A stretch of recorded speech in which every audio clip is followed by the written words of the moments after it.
Okay, so good morning. Today we are going to talk about oncogenic viruses. Okay, so before talking about oncogenic viruses, let's just talk about the distinguishing characteristics of virus in general. Okay, so first of all, they are obligate intracellular parasites. Second, they are extremely genetically simple, only contains DNA or RNA. Then it performs replication, which involves disassembly and reassembly. So if there is, suppose this is a virus, it has a DNA and this is a healthy cell. So first, before entering this cell, it is going to disassemble.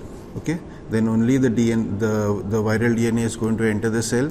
In the cell, it will get integrated to the DNA of the chromosomal DNA of the host cell.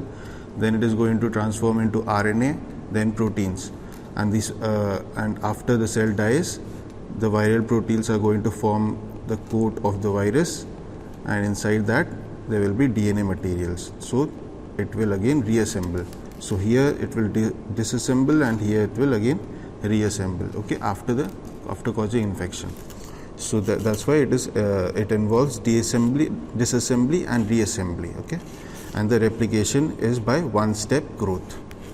Okay. Now, how a virus can enter a host body? So portal of entry or route of entry. So it can enter from any way possible. Okay, so by sexual contacts, by inoculation, by ingestion, by inhalation, through blood, by blood organ transplant, then congenital. So most of it covers all the routes by which a virus can enter a human body. Okay, so oncogenic viruses are the viruses which causes cancer. So let's talk about cancer for a while. So cancer is a large group of disease that can start in almost any organ or tissue of the body when abnormal cells grow uncontrollably. Okay, so they go beyond their usual boundaries to invade adjoining parts of the body and spread to other organs. Okay, so that is what cancer is. It results from the alternation of critical regulatory genes that control cell proliferation, differentiation and survival.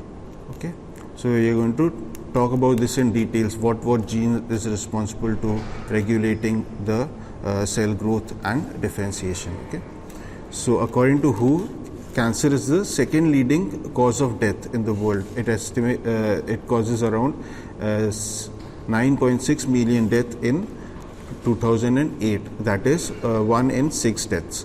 Okay, so tobacco use is considered the most important risk factor and accounts to 22% of cancer deaths. Okay, and 25% of cancer cases, it is seen that it is caused by viral infections such as hepatitis and human papilloma viruses, etc. Okay, so 25% of cancer can be caused by oncoviruses. So lung, prostate, colorectal, stomach and liver cancer are common in men, while breast, colorectal, lung, cervical and thyroid cancer is common in women. Okay, now we come to oncogenic virus. So as the name suggests, onco means it is related to tumor, and viruses is a infectious agent. So oncovirus is a virus that causes cancer. These virus infects healthy cells and transform them to infected ones. Okay, causing tumor producing potential in the cells. Okay, so the name was first derived in 1950s and 60s, and it was called oncoronavirus. Okay, due to its RNA origin. Earlier it was thought that only RNA viruses can be oncoviruses, but later it was found out that DNA and RNA both can cause cancer, so it was renamed into tumor or cancer cells. Okay, so these viruses, they contain both DNA and RNA as genetic material and are responsible for tumor and cancer. So vast majority of them of human and animal viruses do not cause cancer because of the long-standing coevolutions of host and viruses. Okay, both of them are evolving. That's why most of the virus won't cause cancer. Okay, so even if it causes cancer, it can be prevented by vaccination. Okay, all these coronavirus can be preventive if vaccine is given in proper time. Moreover, diagnosis can be done through simple blood test, and it can also be treated by using non-toxic antiviral compounds. Okay, so virus is generally difficult to detect. You can only detect the presence of virus when it infects a host. Before that, you can't detect whether the virus is there or not. Okay, then oncogenic viruses are very common. Only a small they are very common, but only a small percentage of people can get infected and get cancer. Okay, so now let's come to how viruses causes cancer. So viral agent causes cancer in eukaryotic animals by integrating in host's genome. Okay, so when a virus infects a cell, it integrates its own DNA or RNA into the host genome. Then the process of transcription takes place, where the integrated DNA is going to transform to mRNA, after which protein is going to be formed. Now these proteins, it expresses proteins that causes cell to proliferate and block or block apoptosis. Okay, so these proteins only they help the cell to proliferate more, causing cancer. Okay, so this whole process is known as oncogenesis, oncogenesis is the result of genetic changes that alter the expression or function of proteins that play critical role in the control of cell growth and cell division. So first, before understanding what really happens inside the cancer cell, we should first know what happens. We should first know two things: the cell cycle and the drivers of cell cycle. Okay, so in cell cycle, what happens? As you all know, there is first there is G0 phase. A cell can either choose to be in G0 phase, or it can either choose to enter cell cycle. If it enters cell cycle, first it goes to G1 phase, where cell will grow and it will prepare itself for the DNA duplication. Okay, then it will go to S cycle, where the DNA duplicates into 2. Then it will go to G2 phase, where again the cell grows a bit and gets ready for the cell division. Okay, and then there is M phase or meiotic phase, where the cell divides into 2 healthy cells. Okay, so this is what a cell cycle looks like, and in the cell cycle there are 3 checkpoints. Okay, these checkpoints are very essential because it checks whether the DNA is damaged or not. Okay, so only if the DNA is right is okay at the end of G1 phase, then only this checkpoint will allow them to go to S phase. Okay, if the DNA is damaged, the cell cycle has stopped, and the DNA damaging process, the DNA repairing processes are done. Okay, and then we come to there are some drivers of cell cycle. So there are 2 chemicals known as cyclin and CDK. Now activation of these 2 chemicals only drives the cell from one phase to other. Okay, so for example, there is cyclin D and CDK 4 and 6. If these 2 chemicals are only activated, then only the cell is going to go from the G1 phase to GS phase. Similarly, there is cyclin E and CDK2, which again does the same thing. Then there is cyclin A CDK2, which will tell the cell to go from S phase to G2 phase. Similarly, there is cyclin A, the CDK1, and cyclin B, CDK1. Okay, so these are drivers. If only if this is activated, will the cell grow from G1 phase to S phase. Okay. So now we come to mechanism of cancer. So a normal cell, how can a normal cell convert to a cancerous cell? So if a normal cell does point mutation, if point mutation happens within the DNA of a normal cell, then it can turn into a cancerous cell. Okay, point mutation is single change in the nucleotide. Okay, then there can also be DNA amplification, where normally if there is a bad gene in the body and only that part is getting amplified, then it will turn the normal cell to cancer cells. Okay.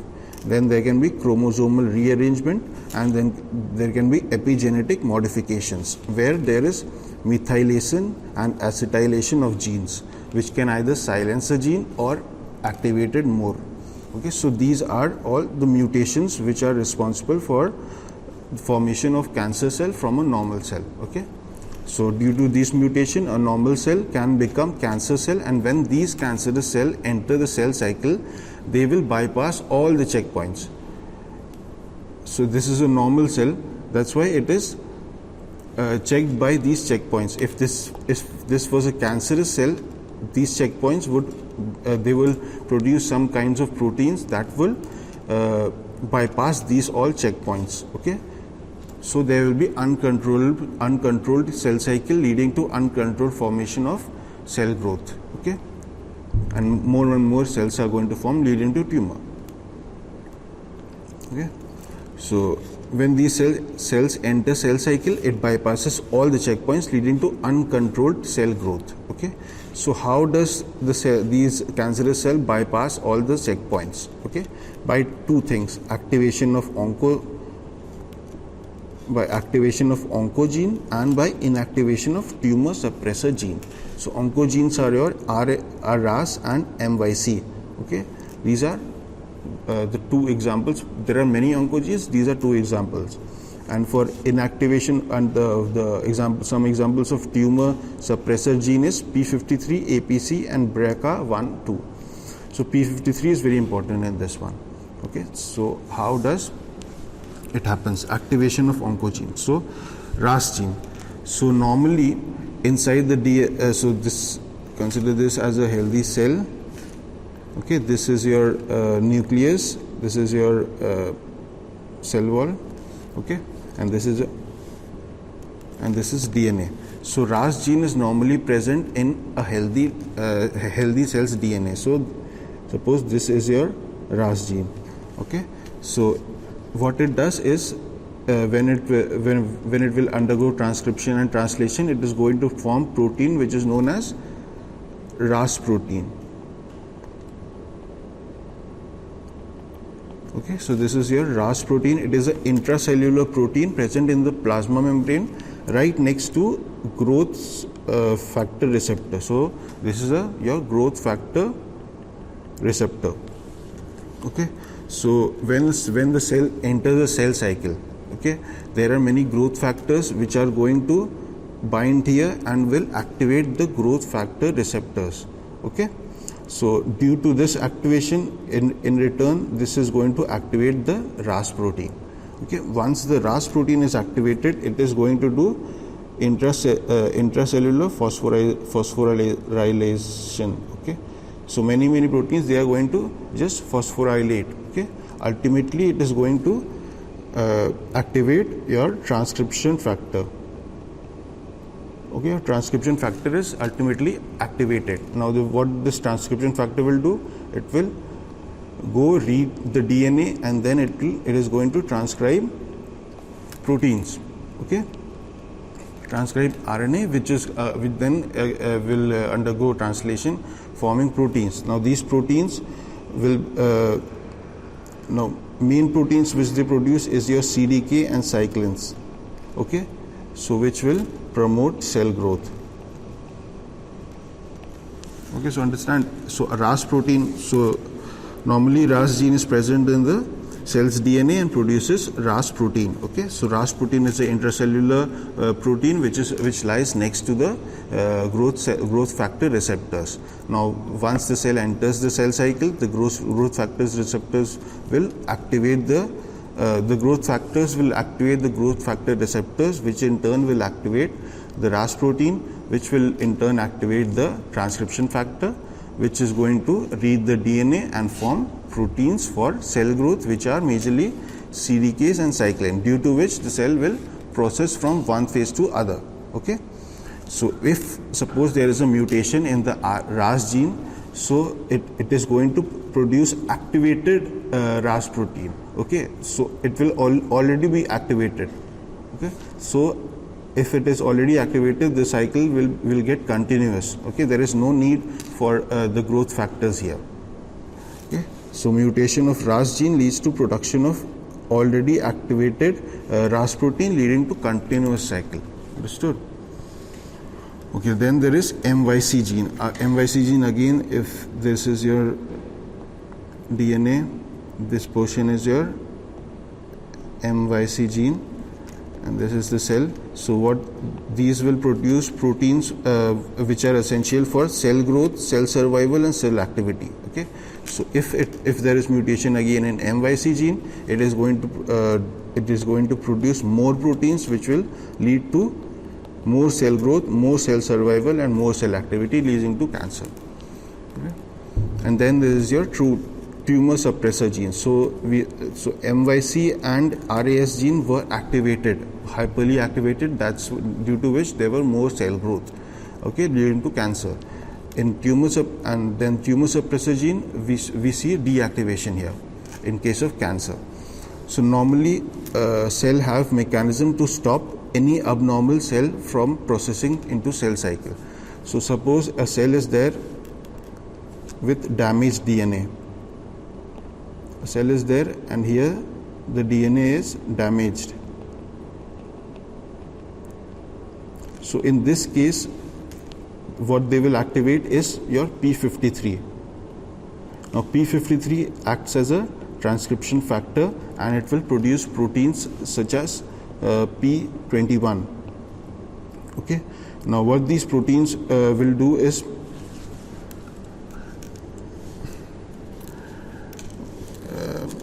so damaged DNA produce P53 which acts as a transcription factor. Okay, though it will read DNA and make proteins such as P21 which inhibits CDK and cyclins which are the drivers of cell cycle. Okay, so they will cause cell arrest.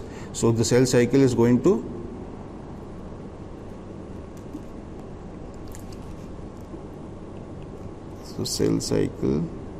to stop first. Okay, then it will produce proteins for cell repair.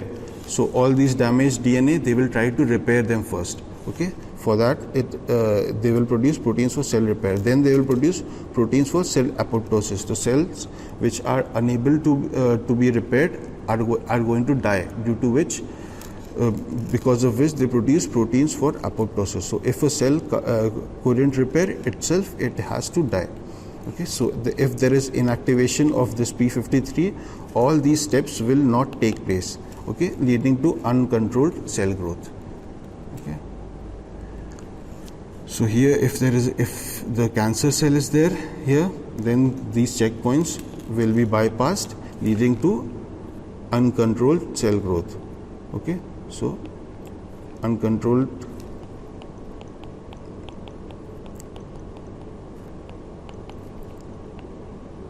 cell growth, and this leads to tumor and cancer. Okay, so now we come to oncogenic viruses. So oncogenic viruses can be divided into two: DNA viruses and RNA viruses. Under DNA viruses, first comes small DNA viruses, which includes adenovirus, your simian virus 40, human papilloma virus, and then herpes virus is there, which includes Epstein-Barr virus and Kaposi sarcomas herpes virus. And there are other viruses which are hepatitis B virus. And under RNA oncogenic virus, there are human T cell leukemia virus and hepatitis C virus. Okay, so first we come to DNA virus. So here they have DNA as a generic material which are transcribed to RNA and which produce proteins. So basically they have so in case of permissible cells means the cells which are giving permission to the virus to attack itself. Okay, so we tell it as permissible cells. So in permissible cell, all parts of the viral genome is expressed, and which leads to viral replication, cell lysis, and again death.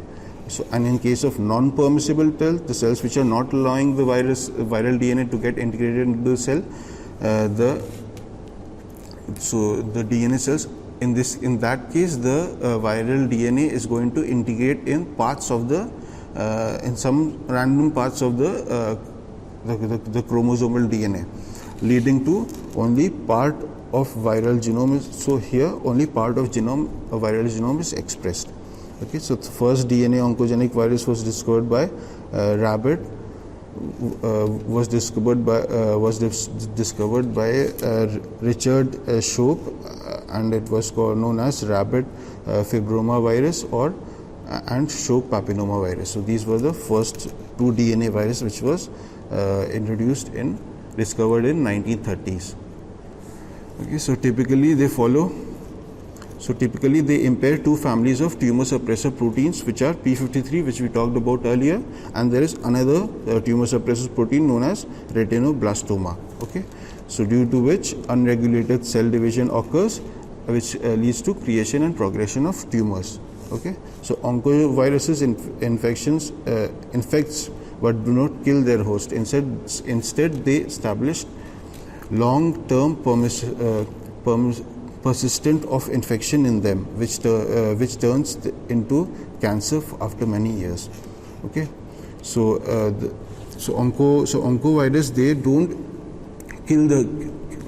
kill their host cells. They just integrates their genetic material into it and will remain there for a long time and will persist there for a long term of time, due to which we can get cancer after many years also. Okay, so what happens, this is your DNA viral genome. First replication can occur with the help of DNA dependent DNA polymerase, and again DNA viral genome is going to form, or due to help or with the help of host RNA polymerase, they are going to perform transcription and form viral mRNA, which is going to perform translation and then form proteins. Okay, so this is the basic step what happens inside a DNA oncogenic virus. Okay, so these are some examples. This is adenovirus, human papilloma virus, Epstein-Barr virus, and hepatitis B virus. So what are the cancer caused by each of these viruses? So human papilloma virus is most common cause for cervical cancer. Then it can also cause warts and anogenital cancerous carcinoma. Okay, then there is herpes simplex 2 virus, which causes cervical carcinoma. Then Epstein-Barr virus causes Burkitt's lymphoma and nasopharyngeal cancer. Then there is herpes virus 8, which causes Kaposi sarcomas, which is a type of skin cancer. Then hepatitis B virus causes hepatocellular carcinoma, and herpes simplex 6 causes other B cell lymphomas. Okay, so first, under small DNA tumor virus comes adenovirus. Okay, then there is SV40, which is simian voculating virus. It causes mesothelioma, which is your cancer in the mesothelium, which is thin layer of the tissue that covers many of the internal organs. Okay, so it normally affects the lining of the lungs and chest wall. Okay, then there is human papilloma virus, which causes cervical cancer, squamous cell cancer, penile cancer, and oral cancer. Okay, so this is your example of caused by so this is mesothelioma caused by SV40, where the mesothelium is affected. Okay, so this is that.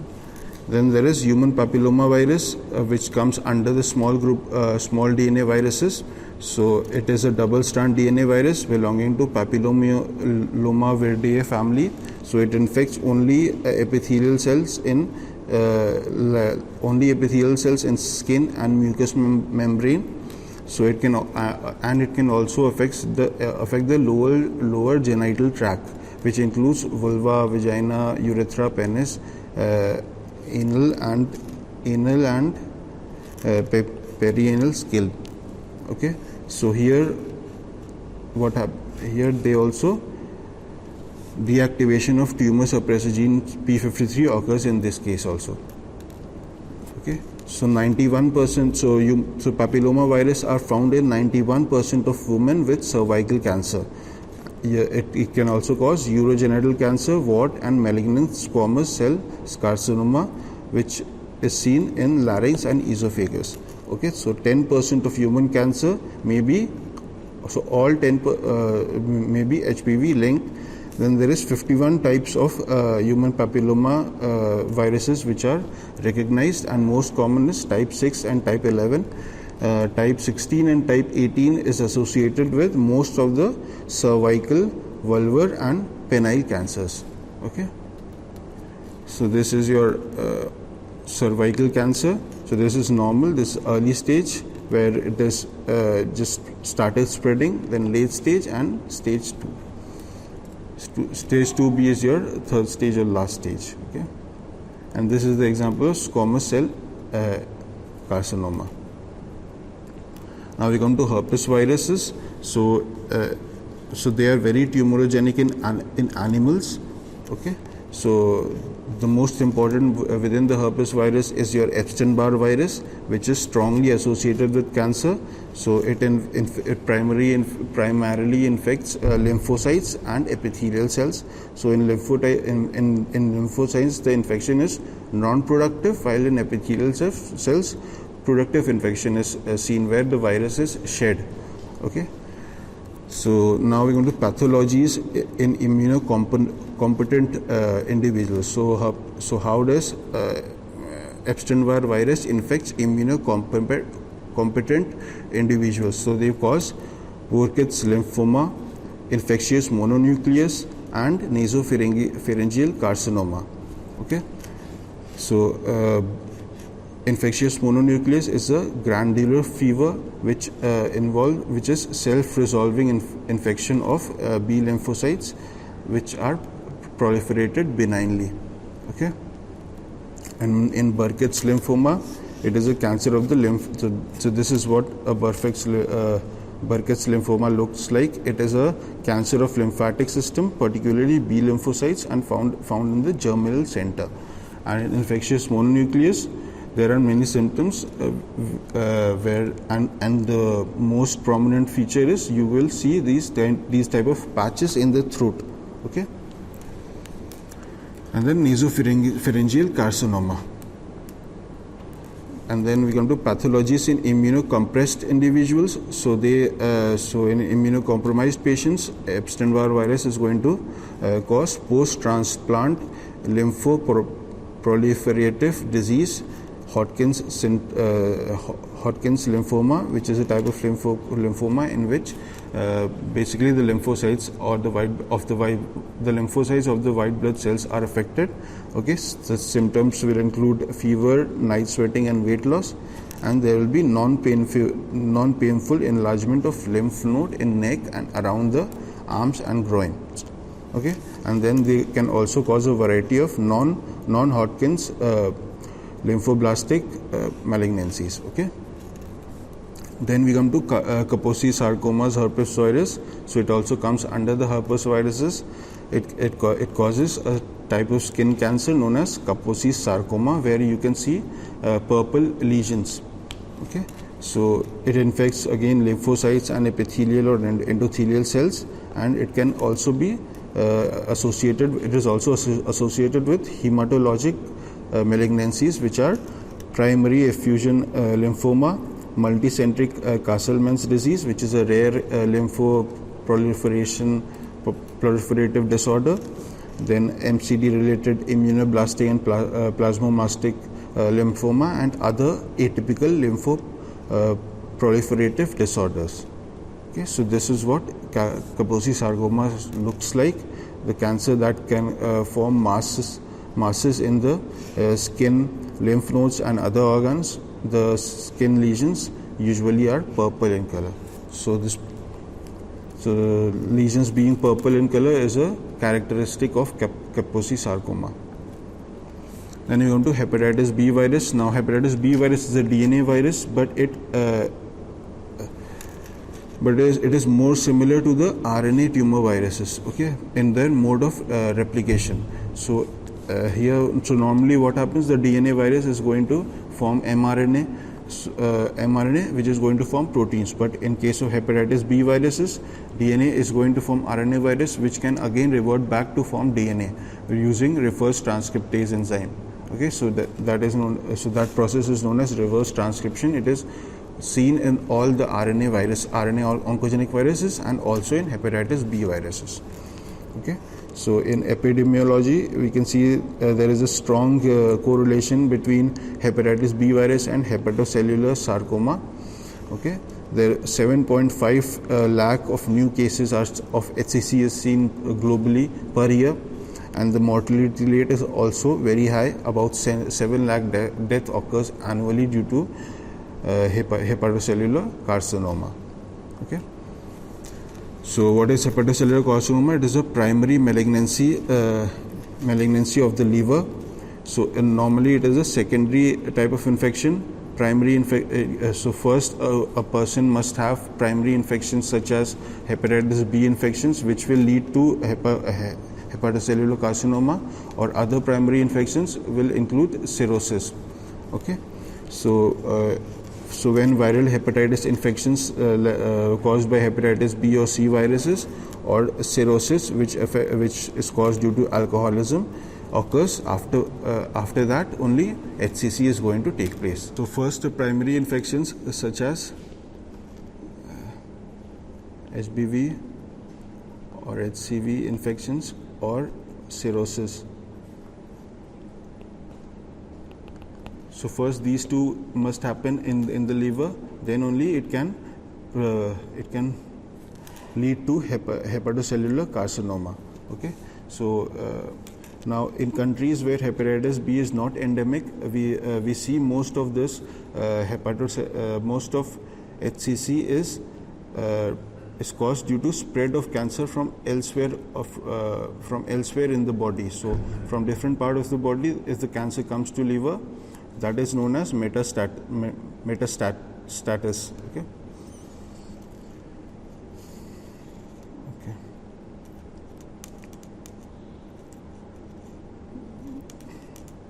Infection occurs is HBV. Okay, so this is the image of hepatocellular carcinoma. Now we come to RNA oncogenic virus. So RNA oncogenic virus, retroviridae is the most common family in here. So it involves all the positive stranded RNA viruses which reverse transcribe their RNA into DNA. Okay, so this is how it takes place. So there is viral RNA genome, and there is reverse transcriptase enzyme, which is virus encoded. So first that enzyme is going to change the RNA into DNA. Now this DNA is going to integrate into the healthy host chromosomal DNA, and then there is your RNA polymerase, DNA dependent RNA polymerase, which will perform transcription and form your mRNA, viral genomic mRNA, which is going to form proteins and then lead to reassembly and form virus. Okay. So some examples of retroviruses which causes malignancies are avian leukosis virus, murine leukosis virus, murine mammary tumor virus, leukosis sarcoma virus. All these are viruses which causes cancer in animals. While there is human immunodeficiency virus and human T-cell leukemia virus causing cancer in humans. Okay, so these are some examples: human T-cell leukemia virus, human immunodeficiency virus, and hepatitis C virus. So the human neoplasias which it causes is human T-cell leukemia virus 1 causes T-cell leukemia and lymphoma. Virus 2 causes hairy cell leukemia. Okay, then HIV causes lymphoma and Kaposi sarcoma, and hepatitis C virus, which is RNA virus, while hepatitis B was a DNA virus. Okay, so hepatitis C virus causes again hepatocellular carcinoma. So in human so this is example of human T-cell leukemia, where the T cells are affected. So this is your T cell. It can also cause lymphoma, and then hairy cell in hairy cell leukemia, B cell lymphocytes are affected, and this is the image of your hairy cell leukemia caused by human T cell leukemia virus 2. Then there is your feline leukemia virus. No, it is not that important because it causes diseases in cats. Okay, but it is very highly contagious. Okay, so all these RNA virus are related to the presence of reverse transcriptase enzyme. Okay, thank you.